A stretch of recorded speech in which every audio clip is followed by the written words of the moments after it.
Baiklah Bapak Ibu, pada kesempatan ini kita akan menjelaskan studi kasus ya. Studi kasus yang kita pilih pada kesempatan ini yaitu kasus korupsi pengadaan alat kesehatan pada masa pandemi COVID-19. Di sini saya akan jelaskan dulu sedikit mengenai serba-serbi Alkes. Jadi Bapak Ibu kalau misalnya menemukan kasus korupsi di Alkes, jangan bingung karena dia memang suatu produk spesifik ya. Jadi untuk perdagangannya, pengadaannya memang perlu keahlian. Nah, yang pertama, alat kesehatan itu sesuai dengan Permenkes nomor 62 tahun 2017 itu telah diatur tentang izin edarnya. Jadi alat kesehatan itu bukan sembarangan komoditi yang perdagangannya dibebaskan. Alat kesehatan ini terbagi atas 3 kelompok menurut Permenkes. Itu ada alat kesehatan diagnostik in vitro, dan PKRT, yaitu perbekalan kesehatan dan rumah tangga. Nah, untuk penyediaan dan pengadaannya itu dijamin oleh pemerintah.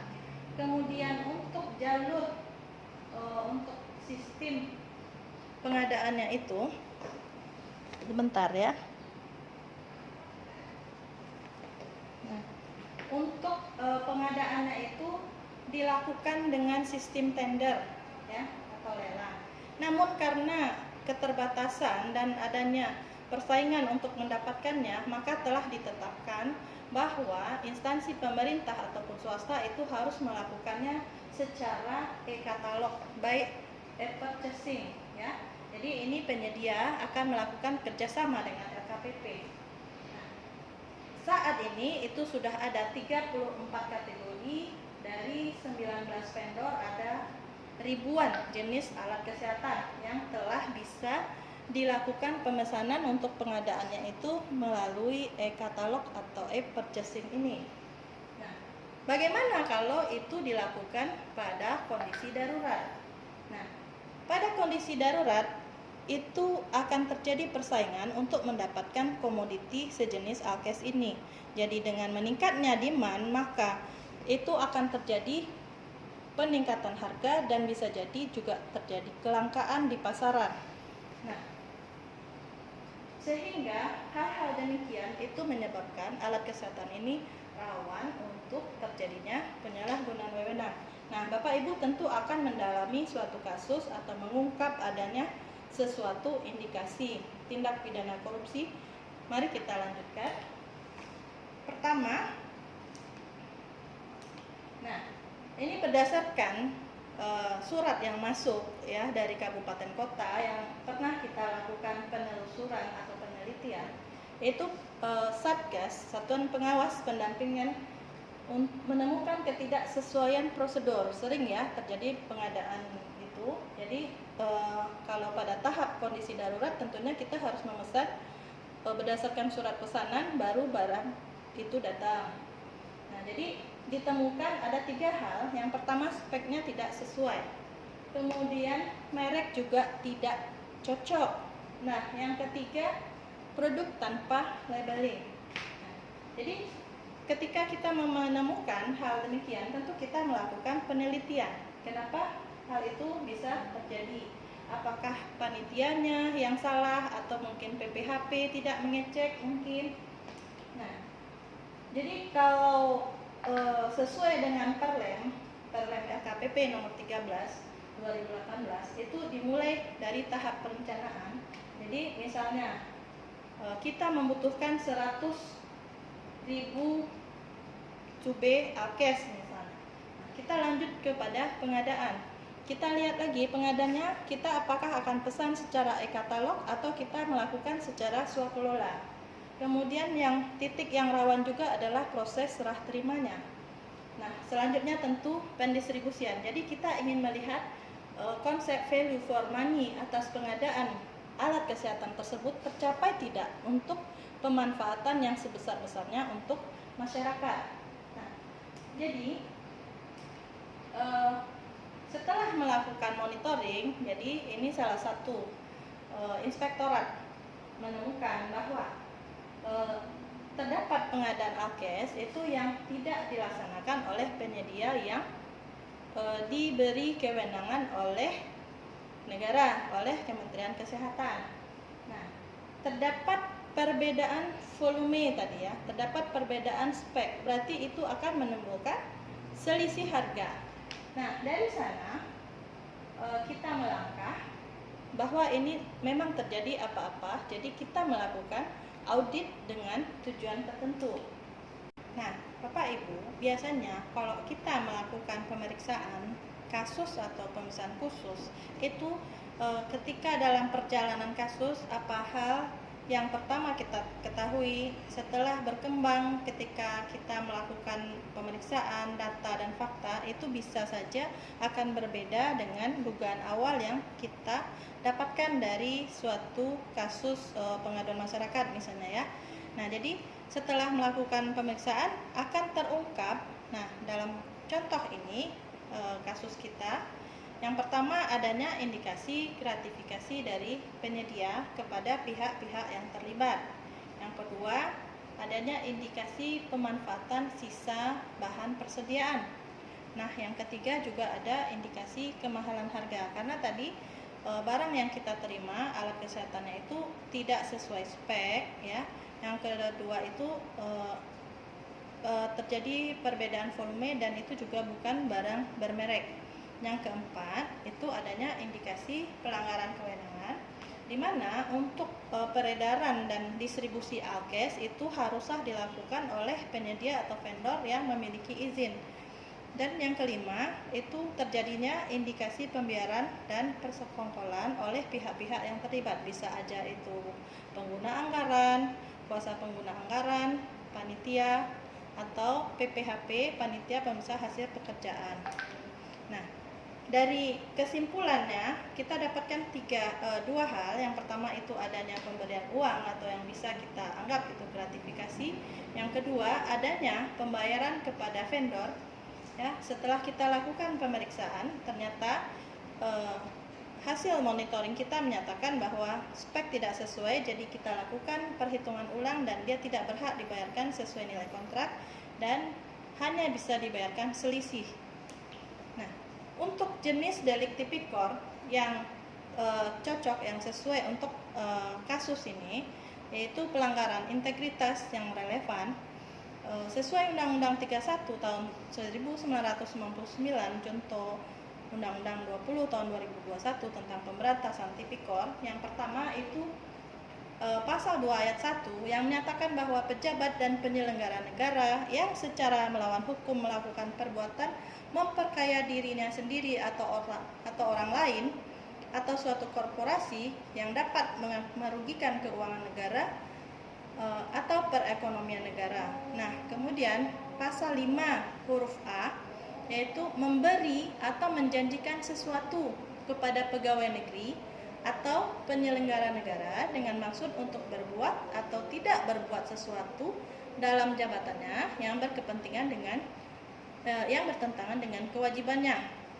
Kemudian juga ada pasal 5 huruf B yang menyatakan bahwa memberi sesuatu kepada pegawai negeri atau penyelenggara negara karena berhubungan dengan sesuatu yang bertentangan dengan kewajiban. Jadi saya selaku pemeriksa, saya tidak melakukan menegakkan aturan. Nah, jadi dilakukan atau tidak dilakukan kewajiban dalam jabatannya. Kemudian pasal 12B ayat 1 yang menyatakan bahwa setiap gratifikasi kepada pegawai negeri atau penyelenggara negara dianggap suap dan apabila berhubungan dengan jabatannya dan yang berlawanan dengan kewajiban atau tugasnya.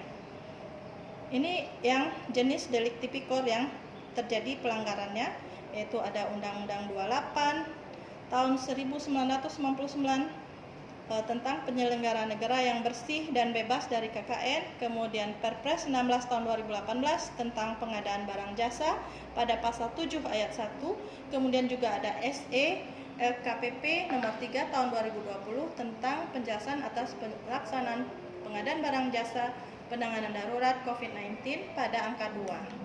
Nah, kasus ini pihak-pihak yang terlibat siapa saja? Yang pertama itu PNS dan pejabat. Itu pada SKPD yang merencanakan dan melakukan pengadaan. Yang kedua, PNS, pejabat atau tenaga harian lepas yang melaksanakan pembuatan, produksi atau melakukan sejenis swakelola. Dan yang ketiga adalah vendor atau penyedia barang.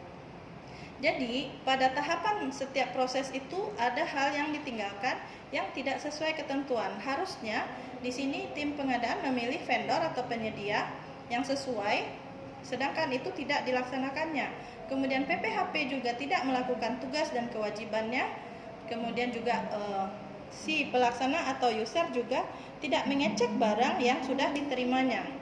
Nah, kita mengambil analisa penyebab terjadinya. Yang jadi dari kasus tadi kita simpulkan, pertama, PNS atau penyelenggara negara memanfaatkan situasi darurat dalam memperoleh barang karena adanya kelangkaan. Kemudian tidak dilakukan alur proses dalam pengadaan barang jasa. Kemudian adanya pembicaraan awal atau persekongkolan antara si pihak pengadaan tadi, kepala dinas atau pengguna anggaran. Kemudian yang keempat, kepala dinas beserta jajaran yang tidak melakukan revisi kesepakatan yang dibuat. Kemudian yang kelima adalah kepala dinas beserta jajaran yang melakukan pembiaran. Jadi sebenarnya dia tahu ketika barang itu datang itu tidak sesuai, tapi dia tidak berpura-pura tidak melihat, tidak mengetahui. Dan yang keenam, kelalaian kepala labor yang tidak melakukan pengujian, ya. Jadi mungkin pada akhir tahun setidaknya dia sudah menyuruh stafnya untuk mengecek persediaan dan melakukan stock of name pada akhir tahun. Nah, jadi kepala dinas tadi dia tidak merevisi kesepakatan yang sudah dibuat oleh kepala dinas yang pertama dengan pihak labor dan penyedia. Justru dia memanfaatkan situasi dengan menuangkan kontrak seolah-olah dia membeli produk jadi atau pabrikan dan membayar si vendor atau penyedia dengan harga satuan yang tertera. Nah, jadi di sini dia berperan untuk melakukan pembiaran. Nah, kalau kita melihat analisis dampak, yang pertama itu adanya uang yang diterima oleh pihak-pihak yang telah dijanjikan sebelumnya oleh pihak penyedia, jadi menimbulkan kerugian keuangan negara. Misalnya dalam kasus ini lebih kurang 1 miliar, ya. Kemudian juga ada pemalsuan data sisa stok, itu akan berdampak kepada negara dan daerah. Nah, yang kedua kepada siapa? Kegiatan atau korupsi yang terjadi itu juga akan berdampak kepada potensi dan keamanan alat kesehatan yang digunakan oleh masyarakat. Nah, untuk yang ketiga itu juga akan berdampak pada pribadi. Jadi kalau menurut ajaran agama yang kita yakini bahwa uang dari hasil korupsi atau uang yang diperoleh dengan cara-cara yang tidak benar itu tidak akan memberi keberkahan kepada diri kita dan keluarga bagi si pelakunya. Nah, bagi masyarakat luas, kalau kita lihat dampak korupsi di sini tentunya hilangnya kepercayaan masyarakat kepada penyelenggara negara atau pegawai negeri tadi. Kemudian pengentasan kemiskinan di negara ini sulit dilaksanakan. Yang sebagaimana kita ketahui bersama bahwa pegawai negeri atau penyelenggara ini digaji oleh masyarakat. Jadi dari pajak yang dimintakan yang wajib dibayar oleh masyarakat, dengan itulah dibayar si pegawai negeri atau penyelenggara, tapi mereka justru melakukan praktek-praktek korupsi. Nah, untuk solusi atau rekomendasi mencegah kasus korupsi di sini ada 3 Bapak Ibu semuanya. Yang pertama itu represif atau penindakan, kemudian perbaikan sistem, dan yang ketiga edukasi. Apa itu represif? Ya, penegakan sanksi sesuai dengan hukum atau aturan yang dilanggar. Di sini bisa saja itu ada sanksi hukuman, bisa masuk penjara atau penyetoran kembali sejumlah senilai uang yang dia korupsi.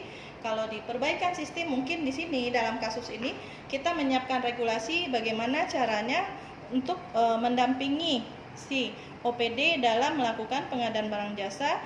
Kita merevisi, mungkin ada pergubnya, mungkin ada asistensi, monitoring, dan audit juga bagi pelaksana dan tenaga yang terlibat. Nah, edukasi kita memberikan BIMTEK atau pelatihan seperti yang kita lakukan pada hari ini bagi pegawai negeri dan penyelenggara negara dengan harapan untuk kedepannya seluruh lapisan masyarakat itu akan mendapat kehidupan yang lebih baik. Jadi para pihak yang dapat terlibat dalam solusi rekomendasi beserta perannya ini, pertama tadi ada kepala daerah, mungkin biro hukum, badan keuangan daerah, kemudian APIP sebagaimana inspektorat atau BPKP, dan juga ada aparat penegak hukum sebagai eksternal. Nah, yang ketiga tentunya peran serta bagi Bapak Ibu masyarakat, mahasiswa, dia bisa mengikuti perkembangan kejadian penanganan COVID itu secara transparan, itu sudah diketahui. Jadi kita melakukan pengawasan secara bersama-sama terhadap penggunaan dana belanja tidak terduga untuk penanganan COVID-19. Nah, demikianlah penyampaian studi kasus kita pada kesempatan ini. Terima kasih atas perhatian Bapak Ibu semua. Assalamualaikum warahmatullahi wabarakatuh.